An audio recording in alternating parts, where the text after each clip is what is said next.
भैया आपकी वॉइस आवाज नहीं नहीं। आ रही।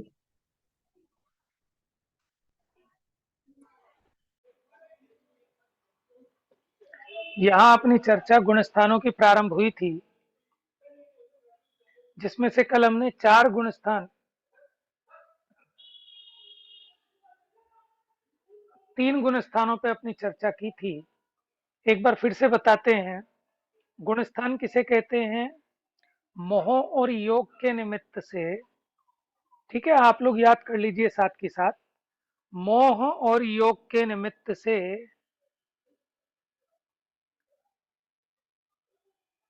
होने वाले जीव के, ठीक है, किसके निमित्त से होने वाले? मोह और योग के निमित्त से होने वाले जीव के श्रद्धा और चारित्र गुणों की तारतम्यता रूप अवस्था को गुणस्थान कहते हैं। पहली बात, किसको गुणस्थान कहते हैं? अवस्था को। किसकी अवस्था? जीव की अवस्था को।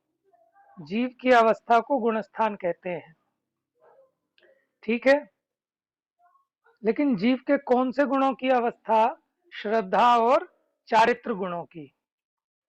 और कैसी अवस्था?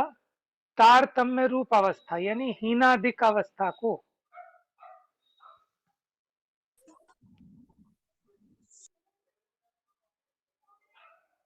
और ये किसके निमित्त से होते हैं? मोह और योग के निमित्त से। तो इसकी परिभाषा ये बनती है, मोह और योग के निमित्त से जीव के श्रद्धा और चारित्र, श्रद्धा और चारित्र के परिणामों की तारतम्य रूप अवस्था वो गुणस्थान है, ठीक है। अब देखो, पहले जो 4 गुणस्थान हैं वो श्रद्धा की अपेक्षा है। पहले 4 गुणस्थान श्रद्धा की अपेक्षा है, और 5वें से लेकर 12वें गुणस्थान तक वो चारित्र की अपेक्षा है, ठीक है। अथवा इसका विभाजन ऐसे भी करते, जो हमने कहा ना, मोह और योग के निमित्त से 1 से 12 गुणस्थान मोह के कारण और 13वां 14वां योग के सद्भाव और अभाव के कारण। यानी 14 गुणस्थानों में से 12 गुणस्थान मोह के निमित्त से और शेष 2 योग के निमित्त से। अब मोह के निमित्त माने मोह के सद्भाव और अभाव के निमित्त से, उसी प्रकार योग के सद्भाव और अभाव के निमित्त से। मोह के 2 भेद, दर्शन मोह और चारित्र मोह। तो दर्शन मोह के निमित्त से पहले 4 गुणस्थान, चारित्र मोह के निमित्त से 5 से 12 तक, और योगों के निमित्त से 13वां और 14वां गुणस्थान। तो पहला गुणस्थान में मोह, दर्शन मोह की मिथ्यात्व प्रकृति का उदय रहता है। दूसरे गुणस्थान में मिथ्यात्व प्रकृति का उदय नहीं होता, लेकिन अनंतानुबंधी कषाय में से कोई एक कषाय का उदय आता है। तब ये जीव को ऐसा सासाधन, यानी सम्यक दर्शन से च्युत होकर मिथ्यात्व की तरफ लुढ़कता है। तो बीच की जो इसकी अवस्था है, ऐसे वो परिणाम जिसको सम्यक्त्व की आसाधना सहित हैं, लेकिन अभी मिथ्यात्व में भी नहीं पहुंचे, वो सासाधन सम्यक्त्व दूसरा गुणस्थान था। सम्यक्त्व नहीं है, लेकिन सम्यक्त्व क्यों लगाया गुणस्थान के आगे? क्योंकि सम्यक्त्व से गिरकर आया है। तीसरा है सम्यक मिथ्यात्व। जब सम्यक मिथ्यात्व प्रकृति का उदय आ जाता है, तो इसके परिणामों में एक विशेष प्रकार का मिश्र भाव होता है, उसका नाम है सम्यक मिथ्यात्व, जिसमें तत्व तत्व दोनों का एक साथ मिला जुला श्रद्धान होता है। चौथा गुणस्थान क्या होता है कि दर्शन मोहनीय की मिथ्यात्वादी प्रकृतियों का उपशम हो जाता है, या क्षयोपशम हो जाता है, या अभाव हो जाता है। तो ये चौथा गुणस्थान होता है असंयत सम्यक्त्व। इसमें जो असंयत शब्द है वो अंत दीपक है। अंत दीपक किसे कहते हैं? कि अंत में आए और उसके पहले भी प्रकाश करे। अब ये असंयत शब्द यहाँ जो चौथे गुण स्थान में आया, इसका प्रकाश इसके पहले वाले सभी गुण स्थानों में समझना चाहिए। यानी मिथ्यात्व तो असंयत है ही, साधन भी असंयत है, सम्यक मिथ्यात्व भी असंयत है, और यह असंयत का अंतिम गुण स्थान है चौथा गुण स्थान। इसके पहले के सारे ही असंयत हैं। और सम्यक्त्व को समझना चाहिए आदि दीपक। आदि दीपक माने यहाँ प्रारंभ में रखा, लेकिन आगे भी इसका प्रकाश होगा। तो इस गुण स्थान से आगे के सभी गुण स्थान सम्यक दृष्टि के ही हैं। इससे आगे सम्यक दर्शन सबको रहेगा। ठीक है, यानी सम्यक दर्शन का यहाँ से प्रारंभ हुआ चौथे गुण स्थान से। तो सम्यक तो शब्द यहाँ आदि दीपक है और असंयत शब्द अंत दीपक है। ये बात आप लोगों को समझ में आ रही है? हाँ जी। ठीक है।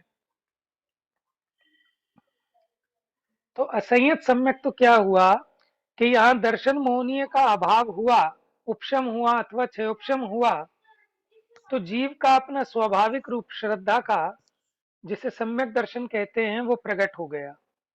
अब सम्यक दर्शन तो हो गया, लेकिन संयम प्रकट नहीं हुआ।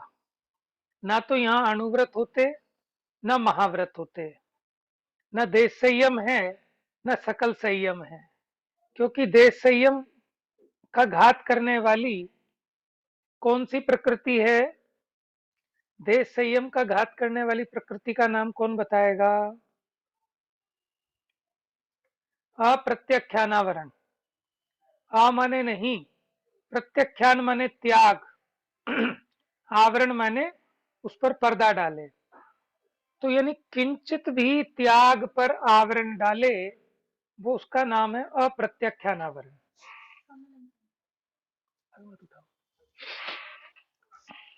तो वो कहलाता है अप्रत्याख्यानावरण। ठीक है, लेकिन यहाँ अनंतानुबंधी तो चली गई। दर्शन मोहनीय की किसी प्रकृति का उदय नहीं है। अगर क्षयोपशम सम्यक दृष्टि होगा तो भले ही सम्यक तो प्रकृति का उदय पाया जा सकता है। तो चौथे गुण स्थान में क्या हुआ? सम्यक दर्शन तो हो गया, अब उसे तत्वों का सच्चा श्रद्धान हो गया है, श्रद्धा सच्ची हो गई है, लेकिन फिर भी अभी कोई भी व्रत संयम नहीं है।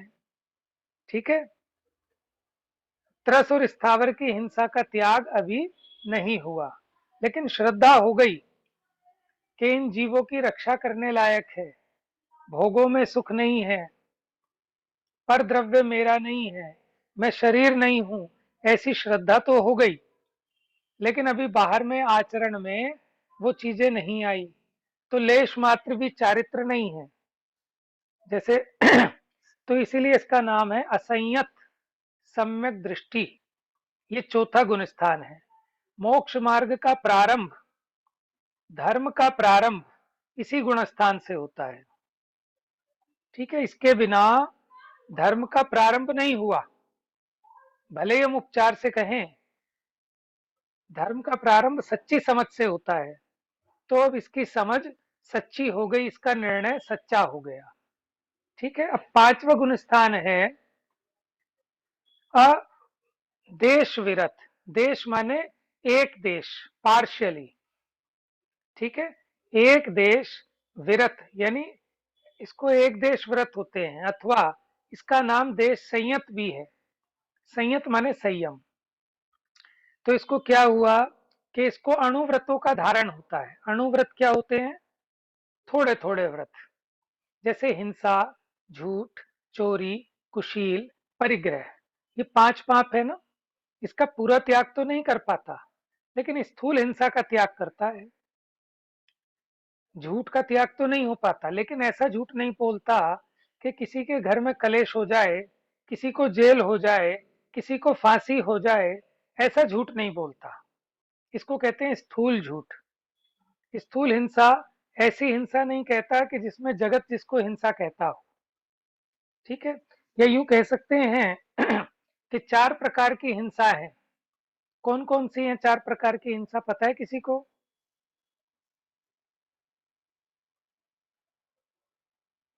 सोनिया को पता होगा। भैया भाव हिंसा, उद्योगी हिंसा, उद्यमी हिंसा, और जो घर में होती है संकल्पी हिंसा। हाँ, थोड़ा थोड़ा सा आगे पीछे हो गया। देखो, एक तो होती है हाँ, आरंभी हिंसा, जो हम डेली के काम काज करते हैं, कपड़े धोना, झाड़ू लगाना, बर्तन करना, ठीक है, कोई भी घर गृहस्थी के काम काज हैं, नहाना धोना, इन सब में आरंभी हिंसा होती है। ठीक है, इसका तो गृहस्थ त्यागी नहीं हो सकता, और मुनिराज त्यागी हैं, इसीलिए उन्होंने स्नान का भी त्याग किया, बर्तन रखने का भी त्याग किया, कपड़े पहनने का भी त्याग किया। अगर ये सब रखेंगे तो इनके निमित्त से हिंसा भी होगी। ठीक है, लेकिन गृहस्थी आरंभी हिंसा का त्यागी नहीं हो पाता। दूसरी है उद्योगी हिंसा। जो भी हम व्यापार आदि करते हैं, वहां जो किंचित हिंसा होती है, माने बुद्धिपूर्वक कितना भी प्रयत्न करें, आप कपड़े का भी व्यापार करें, तो भी वहां उस उद्योग संबंधी कुछ तो हिंसा होती है। वहां भी आपको पेंट कराना पड़ता है, दुकान में रंग रोगन कराना पड़ता है, झाड़ू आदि लगानी पड़ती है। ठीक है, उठाने में, रखने में, दिखाने में, कहीं मकड़ी के जाले लग गए, कहीं कोई जीव मर गया, इस प्रकार की जो उद्योग से रिलेटेड हिंसा होती है, वो कहलाती है उद्योगी हिंसा। उसका भी गृहस्थी त्याग नहीं कर पाता। एक होती है विरोधी हिंसा, यानी अपने घर पर, परिवार पर, धर्मायतन पर जब सामने वाला कोई आक्रमण करता है, तो उसको मारने का प्रयोजन नहीं है, लेकिन अपनी रक्षा के लिए न चाहते हुए भी जो हिंसा हो जाती है, वो कहलाती है विरोधी हिंसा। एक होती है संकल्पी हिंसा, कि संकल्प पूर्वक जो की गई हिंसा है, वो गृहस्थी को नहीं होती, उसका त्यागी होता है। संकल्पी हिंसा क्या, कि मैं इसको जान से मार दूंगा, ऐसी हिंसा गृहस्थी के माने 5वें गुण स्थान वाले के नहीं होती। तो उसने आरंभी का त्याग नहीं किया, उद्योगी का त्याग नहीं किया, विरोधी का त्याग नहीं किया, लेकिन संकल्पी हिंसा का त्यागी हो गया है। ठीक है, ये तो, और ये बात तो चौथे गुण स्थान में भी लागू पड़ेगी। जिसको धर्म बुद्धि हो गई, धर्म का प्रारंभ हो गया, संकल्पी हिंसा का त्यागी तो वो भी है, लेकिन अभी अनुव्रत धारण नहीं कर पाया। ठीक है, तो ये 4 प्रकार की हिंसा थी, लेकिन यथासाध्य बचने का प्रयत्न करता है शेष हिंसाओं से भी, जिसमें कम से कम हिंसा में काम चल सके, वो काम करता है। जैसे उसको घर की सफाई करनी है, तो ऐसा नहीं कि पानी का पाइप लगाया और धुलाई कर दी। वो क्या करेगा, झाड़ू लगाएगा पहले। झाड़ू भी कौन सी लगाएगा, फूल झाड़ू, यानी फूलों से झाड़ू लगाएगा। फूल माने मुलायम मुलायम जिसके बाल हैं, ऐसी झाड़ू से, ताकि कोई जीव हो, चींटी आदि सूक्ष्म जीव, चींटी से भी सूक्ष्म जीव होते हैं, तो उनकी हिंसा ना हो, उनको एक तरफ कर दें। ठीक है, उसके बाद सफाई करनी है, तो फिर पोछा लगाएगा। पोछा क्यों, आप पोछा लगाओगे ना, तो उसमें भी आप जीव दया पाल लेते हो, आपको दिख जाती है चींटी है, ये जीव है। ठीक है, लेकिन आपने एक बाल्टी भर के पानी डाल दिया, आपने पाइप लगा दिया और पानी चालू कर दिया धुलाई में, तो फिर वो सारे जीव ही मर जाते हैं। तो उसमें भी विवेक रखता है कि जिसमें कम से कम हिंसा हो, वो काम करना। जैसे सुबह सुबह उठकर लोग वो जो बोरिंग की पानी सप्लाई होता है, जिनके यहाँ फ्री का पानी है, तो मोटे वाला पाइप लगाते हैं, बड़े प्रेशर से पानी आता है, पूरी गली धो डालते हैं, नाली धो डालते हैं। समझ में है, और कितनी महाहिंसा होती है बिना मतलब की। ये अनर्थ दंड है, कि जहां आपका प्रयोजन नहीं, वहां भी आप ऐसा काम कर रहे हैं बिना मतलब के। ठीक है, तो उससे यथासाध्य बचने का प्रयास करता है। त्यागी नहीं है, लेकिन यथासाध्य बचने का प्रयास करता है। तो देश संयत में क्या किया उसने, जो सूक्ष्म हिंसा थी, उसका तो त्याग नहीं कर पाया, लेकिन त्रस्त जीवों के घात का त्याग करता है। जैसे अमर्यादित आटा, अमर्यादित मसाले, ठीक है ना, जैसे कोई सब्जी या फल ज्यादा माने मर्यादा के बाहर का हो गया, जैसे आपने आज सब्जी बनाई, कल खाओगे, तो उसमें त्रस्त जीव पैदा हो जाते हैं। ठीक है ना, तो त्रस्त जीवों की रक्षा का पूरा वो प्रयत्न करता है, और स्थावर जीवों की हिंसा से भी यथासाध्य बचने का उसका प्रयास है, उद्यम है। ठीक है, तो क्या हुआ, 5वें गुण स्थान में अणुव्रत हुए, स्थूल हिंसा का त्यागी हुआ, स्थूल झूठ का त्यागी हुआ, स्थूल चोरी का त्यागी हुआ। जिसे जगत चोरी कहता है, ऐसी समस्त चोरी आदि पाप का उसने बुद्धिपूर्वक त्याग किया। ठीक है। इसी प्रकार कुशील का और परिग्रह का परिमाण करता है कि मैं इतना परिग्रह रखूंगा, इतना सोना, इतना क्षेत्र, इतना, माने वो 10 प्रकार के जो परिग्रह हैं उन सबका प्रमाण रखता है कि इससे ज्यादा नहीं रखूंगा। तो ये कहलाता है देश संयत। ये तो बाहर की अपेक्षा कहा। भीतर में इसके 2 कषाय चौकड़ी जाने पर जो शुद्धता प्रकट होती है, सच में तो उसका नाम है देश संयम, क्योंकि उसके परिणाम अपने में संयमित हो गए। 2 कषाय चौकड़ी चली गई, अनंतानुबंधी कषाय और अप्रत्याख्यानावर्णी। तो इन कषायों के जाने पर जो आत्मा में विशुद्धि हुई उसका नाम है देश संयम। ये 5वां गुण स्थान है। अब क्या होता है कि अब उसकी विशुद्धि और बढ़ती है, तो वो क्या करता है, और उधर से कर्मों की तरफ से देखे तो प्रत्याख्यानावर्णी कषाय भी लगभग हल्की पड़ जाती है। तो अब यहाँ वो प्रतिज्ञा धारण करता है, घर गृहस्थी का त्याग करता है और 5 महाव्रत 28 मूल गुणों का प्रतिज्ञा लेता है। ठीक है। तो जब वो प्रतिज्ञा लेता है, दिगंबर दीक्षा धारण करता है, और उधर प्रत्याख्यानावर्णी कषाय का भी अभाव हो जाता है, और भीतर में 3 कषाय चौकड़ी का अभाव होने पर अंतरंग में वीतरागता बढ़ती है। तो कौन सा गुण स्थान होता है? सीधा छठा नहीं होता, पहले 7वां होता है। फिर 7वें में कुछ देर रहकर जब वो वापस उनका उपयोग ध्यान में से बाहर आता है, तब उनको छठा गुण स्थान होता है मुनिराज को। ठीक है। छठा गुण स्थान 7वें में से डाउन टाइम में होगा, गिरते वक्त। तो ये छठे से मुनि दशा प्रारंभ हो गई।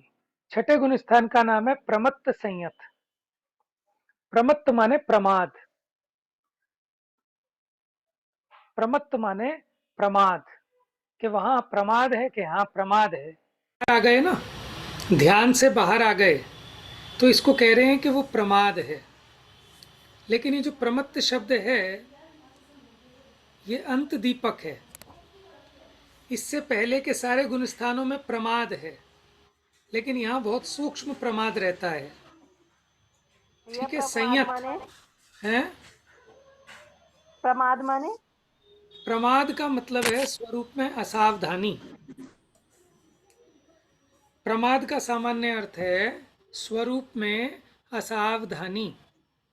क्या हुआ कि 7वें गुण स्थान में थे तो अप्रमत्त थे। सामान्य रूप से हम प्रमाद किसको कहते हैं? आलस को। तो अपने स्वरूप में डूबे रहें तो हम कहेंगे कि उद्यमी हैं, अप्रमत्त हैं, और स्वरूप से बाहर आए तो हम कहेंगे प्रमादी हैं। तो तुम इनको प्रमादी कह रहे हो मुनिराज को, और जो पहले गुण स्थान वाला है क्या वो प्रमादी नहीं है? तो वो तो महाप्रमादी है। ठीक है ना, इसलिए उसको कहने की जरूरत नहीं है अलग से। भैया शुभ अशुभ भावों को भी तो प्रमत्त कह सकते हैं, प्रमाद कह सकते हैं। हाँ जी, बहुत बढ़िया। वो तो छठी गाथा है ना समय सार जी की, जो प्रमत्त अप्रमत्त नहीं, एक ज्ञायक भाव है ना। देखो इसमें एक बात समझना, जो ये ऊपर के गुण स्थान है ना अप्रमत्त संयत, क्या वहां उनको शुभ भाव होता है कि नहीं होता? भाभी जी आपसे पूछ रहा हूँ। शुभ शुभ शुभ भाव तो होता होगा, अशुभ नहीं होता होगा। अशुभ तो नहीं होता, लेकिन शुद्धोपयोग का लेकिन गुण वो स्थान शुभ है। में लेकिन वो शुभ में लगना नहीं चाहते। वो तो जब शुद्धोपयोग से बाहर आ गए तो शुभ रहेगा बस, ये बात तो लेकिन ठीक शुभ है, में उनकी प्रवृत्ति नहीं है। ये बात तो ठीक है। अच्छा मुझे एक बात बताओ, जो 7वें गुण स्थान वाले मुनिराज हैं वो शुद्धोपयोग में हैं, ठीक है, आत्मा के ध्यान में लीन है, उस समय उन्हें पुण्य बंधता है कि नहीं बंधता? जब आत्मा में लीन है तब तो पुण्य नहीं बंधना चाहिए, पुण्य और पाप से परे ही होना चाहिए, पर पुण्य तो फिर भी बंधता ही है, लेकिन क्योंकि अभी ऊपर पूरी ऊपर तरह के से गुण शुद्ध नहीं स्थानों हुए। में अधिक अधिक पुण्य प्रकृतियां बंधती हैं, पुण्य का अनुभाग भी बढ़ता जाता है। सातिशय पुण्य का। हाँ, लेकिन वो शुभ भाव के बिना तो हो नहीं सकता, सही बात है। है ना। देखो दो बात हैं, एक तो उपयोग, एक भाव। अभी मुनिराज के 3 कषाय चौकड़ी का अभाव हुआ, इसलिए उनके शुद्धता है। लेकिन अभी एक जी संजुलन कषाय है ना उदय में, जी। संजुलन कषाय उदय में है। प्रमत्त संयत में संजुलन कषाय का तीव्र उदय है। क्या कहा? प्रमत्त हाँ संयत यानी छठे गुण स्थान में संजुलन कषाय का तीव्र उदय है। जी। लेकिन 7वें गुण स्थान में अप्रमत्त संयत में संज्वलन कषाय का मंद उदय है। हम्म। लेकिन उदय तो है। हाँ जी। तो जब संज्वलन कषाय का उदय है तो उसके निमित्त से कुछ सूक्ष्म राग भी है कि नहीं है? हाँ बिल्कुल है। भले ही अभी उपयोग में शुद्ध स्वरूप का आलंबन है, हम्म। उनके ज्ञान का विषय शुद्धात्मा बन रहा है, ठीक है, लेकिन फिर भी उनके अभी परिणति में भले ही मंद हो, संज्वलन का राग अभी मौजूद है, तो संज्वलन के राग के कारण उन्हें पुण्य प्रकृतियां बंधेंगी कि नहीं बंधेंगी? बनेंगी। अच्छा देखो, अभी आपका उपयोग शुभ है, तो अध्याय में लग रहा है ना उपयोग। जी। अभी आपका उपयोग शुभ है, तो ये बताओ इस समय आपको अशुभ प्रकृतियां बंध रही होंगी कि नहीं बंध रही होंगी? कुछ थोड़ी बहुत बन रही है। बंध रही हैं। वो क्यों क्योंकि बंध बात, रही हैं? क्योंकि हर समय बिल्कुल शुभ में तो नहीं रह रहा, हाँ, ध्यान बट भी रहा है। क्योंकि अभी अपने को चारों कषाएं बैठी हैं। अगर मिथ्यात्व है तो मिथ्यात्व के साथ चारों कषाय चौकड़ी बैठी हैं, और बैठी हैं, बैठी ही नहीं है खाली, उसका कार्य भी है। लेकिन अभी उपयोग अपना शुभोपयोग रूप है। शुभोपयोग रूप के काल में भी अपने को शुभ प्रकृति भी बंध रही है और अशुभ प्रकृतियां भी बंध रही हैं। तो मैं ये कहना चाहता हूँ कि मुनिराज जो है ना 7वें गुण स्थान में, अच्छा एक बात बताओ, 7वें गुण स्थान में शुद्धोपयोगी हैं, उस समय तो कर्मों की निर्जरा हो रही है, और छठे गुण स्थान में उनको कर्मों की निर्जरा हो रही है कि नहीं हो रही है? तब भी हो रही है कर्मों की निर्जरा, पर उस उसकी समय जो तो क्वांटिटी शुद्धोपयोग बहुत नहीं कम है हो छठे गई। गुण स्थान में तो। शुद्धोपयोग भले ही नहीं है उनको, लेकिन जो उनका शुभोपयोग भी है वो भी एक अलग प्रवृत्ति का हो अब चुका ना वो। मैं बताता हूँ इसमें क्या है। देखो भले ही शुद्धोपयोग अभी नहीं है, लेकिन शुद्ध परिणति है, दोनों में अंतर है। जितनी अशुद्धि चली गई, जितनी अशुद्धि चली गई, उनके मिथ्यात्व चला गया, 3 कषाय चौकड़ी चली गई, तो उनके जाने पर उससे संबंधित जो बंध था वो रुक गया, वो नहीं होता। और जितनी विशुद्धता प्रकट हुई, उससे पुराने कर्मों की निर्जरा भी हो रही है। समझ में आया? इसलिए आपने पढ़ा हो, बिल्कुल। टोडरमल जी ने एक जगह लिखा कि चौथे गुण स्थान वाला सामायिक आदि भी करे तो भी उसके निर्जरा बहुत थोड़ी अथवा नहीं, हम्म। और 5वें गुण स्थान वाला सामायिक आदि ना करे, आहार, आहार करता हुआ भी। आहार करता है तो भी उसके निर्जरा है। और जी 5वें गुण स्थान वाला माने ध्यान आदि करे, और छठे गुण स्थान वाले मुनिराज आहार आदि करें, तो उनके जी। आहार करते काल में भी निर्जरा वो जो 5वें वाला सामायिक में बैठा है उससे ज्यादा है।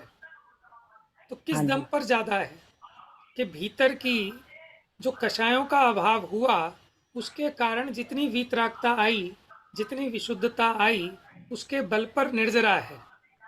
लेकिन उस निर्जरा जी। के काल में भी अभी कुछ अशुद्धि भी शेष है, संजुलन कषाय शेष है।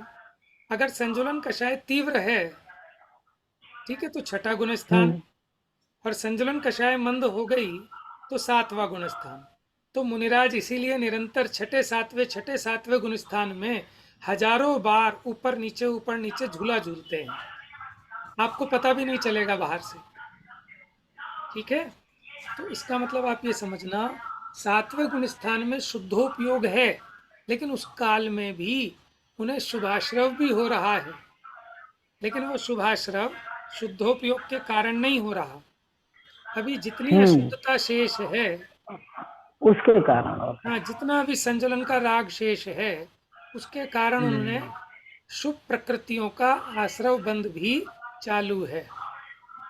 ठीक है, ठीक है। नए लोग ज्यादा घबराना नहीं, ये अभी धीरे धीरे आपको समझ में आने लगेगा। अभी जो आपने सुना है ना, ये कहीं ना कहीं धारणा में पड़ जाएगी बात, और जब जिस दिन आपको समझ में आएगा, आप कहोगे हाँ ये तो भैया ने पहले समझाई थी एक बार, आज समझ में आ गई। तो आपको तब होगा प्रत्यभिज्ञान, कि जो पहले जाना और वर्तमान में जाना, तो फिर उसका जोड़ रूप ज्ञान होगा, स्मृति आ जाएगी कि हाँ ये बात। ठीक है, चलिए। तो अब प्रमत्त संयत, प्रमत्त माने प्रमाद, स्वरूप में असावधानी। प्रमाद क्यों कहा? क्योंकि संजलन कषाय का तीव्र उदय आया, तो उस तीव्र उदय के कारण स्वरूप से बाहर आ गए, जो अपने उपयोग में लीनता थी उससे छूट गए, तो इसलिए यहाँ प्रमाद कहा। लेकिन संयत हैं, संयमी हैं, 28 मूल गुणों का पालन करते हैं, 5 महाव्रतों का धारण है, इसीलिए मुनिराज देखो पूरी तरह हिंसा के त्यागी हैं, पूर्णतया। माने स्थावर जीवों की भी हिंसा नहीं कर सकते। कर सकते क्या नहीं? कि उनको भाव ही नहीं आता। समझ में आया? अगर वो एक लाइट भी जलाएं तो इसमें तो त्रस जीवों की हिंसा होती है। ठीक है, अब वो अपने निमित्त से है न करते, न कराते और न अनुमोदना करते। समझ में आया? अगर कहीं कोई ऐसा कार्यक्रम करे कि जिसमें बहुत हिंसा हो रही हो, तो वहाँ वो उसकी अनुमोदना भी नहीं करेंगे, वहाँ जाएंगे ही नहीं उस कार्यक्रम में, क्योंकि उसमें अपने को अनुमोदना का पाप लगता है। समझ में आया? तो मुनि दशा जब होगी तो हिंसा का पूर्णतया त्याग होगा, क्योंकि परिणामों में इतनी वीतरागता आ गई, इतनी विशुद्धता आ गई। देखो ये कोई जबरदस्ती का सौदा नहीं है। जिसके परिणामों में खिलावट आती है, ऑटोमेटिक उसकी परिणति पलटती है। ठीक है, जैसे मानो अब आप 1 घंटा यहाँ बैठ के सुनते हैं, बच्चे कहते होंगे मम्मी को फालतू का काम दिखता है, और हमारे साथ हमने कहा था खेल लो, हमने कहा था वहाँ चल लो, वो काम नहीं दिखता, और यहाँ पता नहीं क्या दिमाग खराब हो गया। और बच्चे को कहो कि बेटा तुम भी बैठ जाओ, वो कहेगा मैं कोई पागल थोड़ी हूँ। उसको ऐसा लगता है कि ये बोझा है। लेकिन आप लोग सुनते हैं, आपको क्या बोझा लगता है?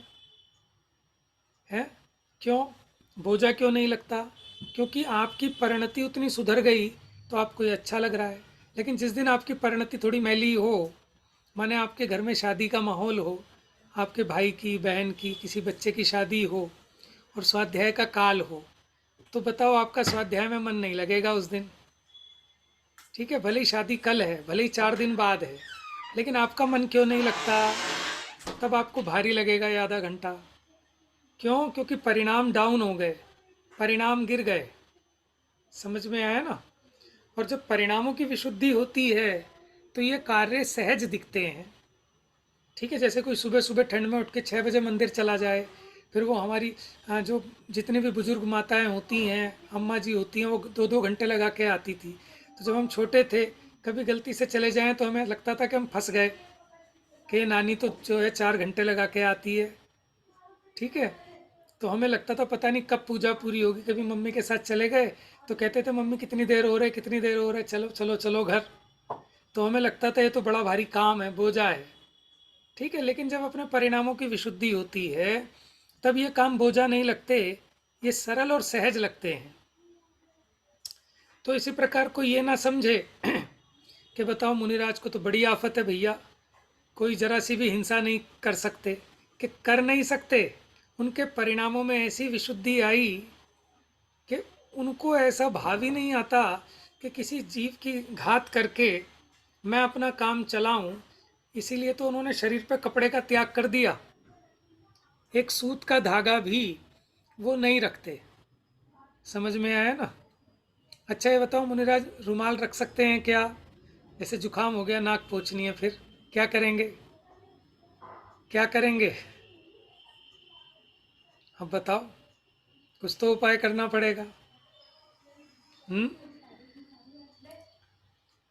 तो आप ये समझ लो कि आप जब मुनि बनो, अभी इस पर्याय में तो मुनि नहीं बन पाओगे आप, मैं बन सकता हूँ, लेकिन अगली पर्याय में जब मनुष्य पर्याय में जाओ तो व्रत धारण करना बाद में, पहले व्रत का स्वरूप समझना।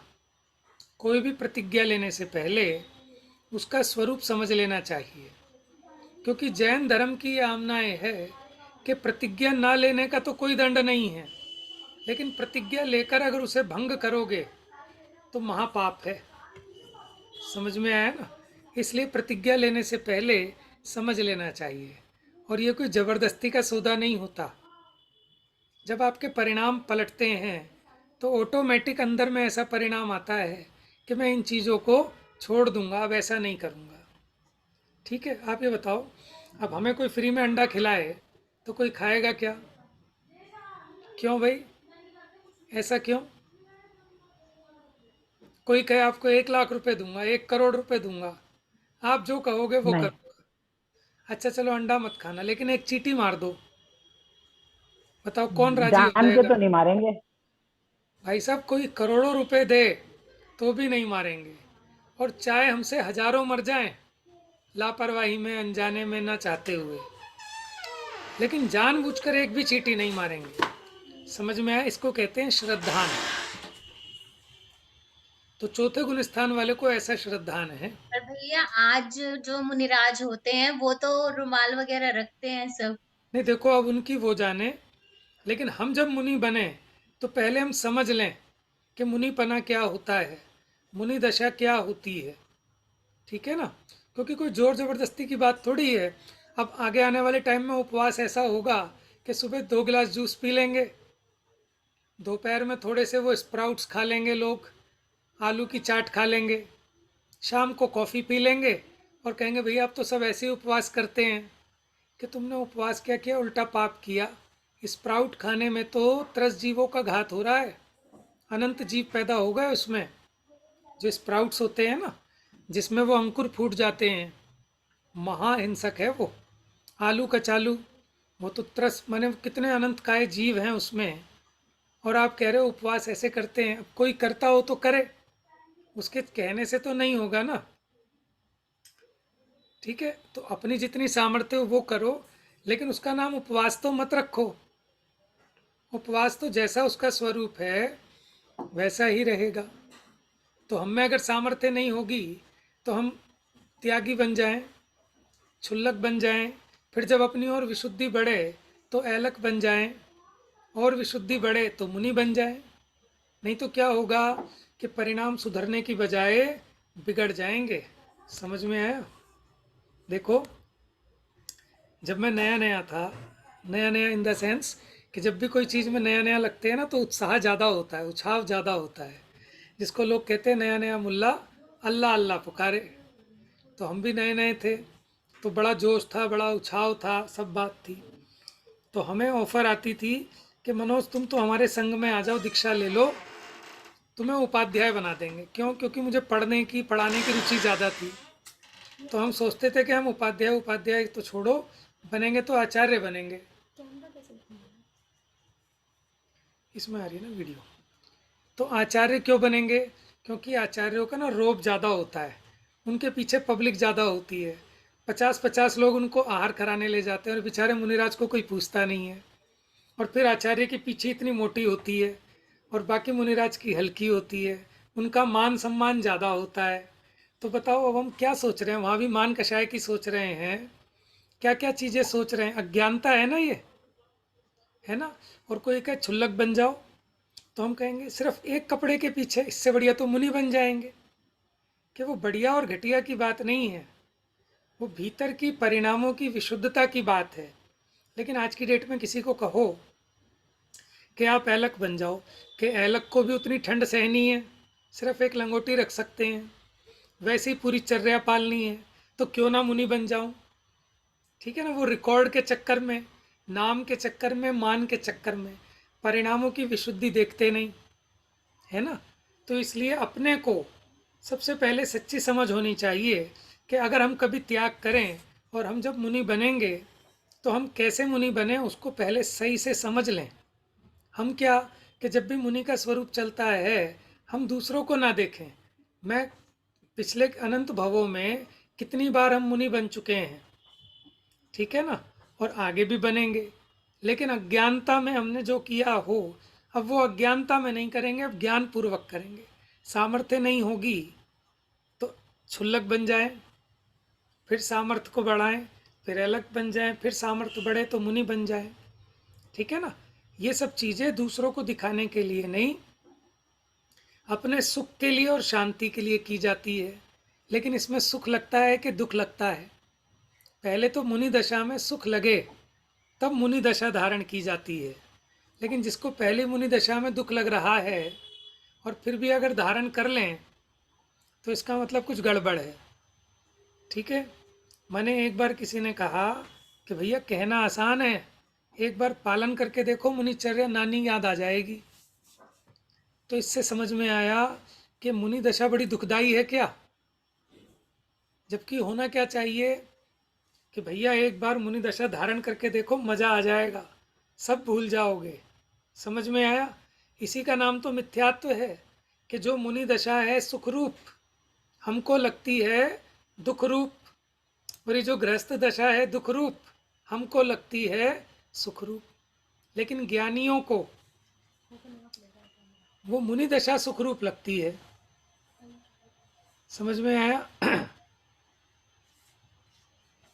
भैया एक बात है कि चश्मा क्यों मना करते हैं मुनियों के लिए? चश्मा के बगैर फिर वो ढंग से देखेंगे कैसे चीजें? वो बात ठीक है, लेकिन जब प्रतिज्ञा लेता है ना आदमी, सोच विचार के प्रतिज्ञा लेता है आगे तक की, कि अगर मेरी नज़रें वीक हो गई तो मैं क्या करूँगा, क्या करना है, आगम का क्या विधान है। समझ में आ रहा है ना? अब ये जो चश्मा है, मुझे आप एक बात बताओ, जिन्होंने 5 महाव्रत धारण किए, अब ये चश्मा किससे मांगेंगे बताओ? क्या ये परिग्रह है कि नहीं है? तो वो मांगते थोड़ी हैं, वो तो श्रावक खुद ही दे देते हैं उन्हें, मांगते श्रावक को थोड़ी क्या हैं। ख्वाब आ रहे हैं?